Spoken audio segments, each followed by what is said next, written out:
कुनै पनि चिजको समय आएपछि त्यसको महत्त्व थाहा हुने रहेछ।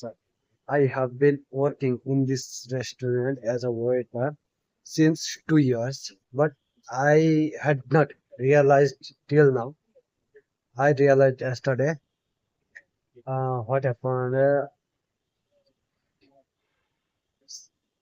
जो बिचमा 2 वर्षको अन्तरालमा धेरै त्यस्ता घटनाहरू भए, तर मैले हिजो मात्र त्यसलाई रियलाइज गरेँ।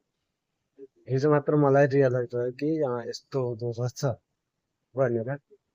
के भएको भन्दाखेरि दुई गेस्टहरू आए, तिनीहरू फरेनर थिए, मतलब विदेशीहरू थिए, Chinese, like Chinese. They were daughter and मम।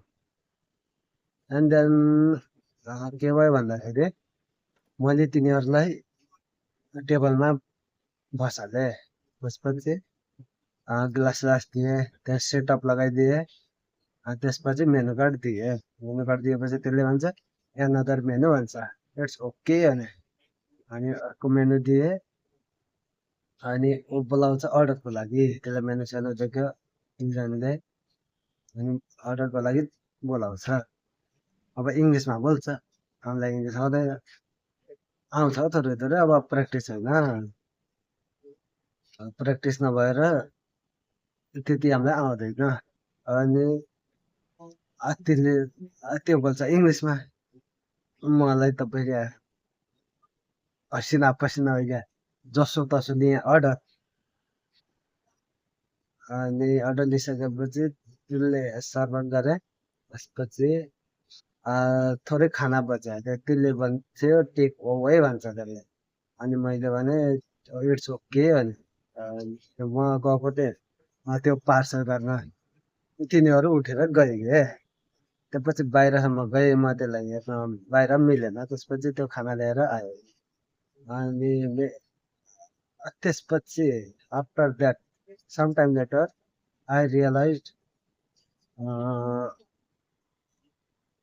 कुनै पनि चिजको त्यसको टाइम आएपछि त्यसको भ्यालु थाहा हुने रहेछ भनेर मलाई रियलाइज भयो। पढाइ जरुरी छ जिन्दगीमा। जुनसुकै काम गर्नुहोस्, जस्तोसुकै सेक्टरमा जानुहोस्, तपाईँ जस्तोसुकै काममा जानुहोस्, पढाइ जरुरी छ।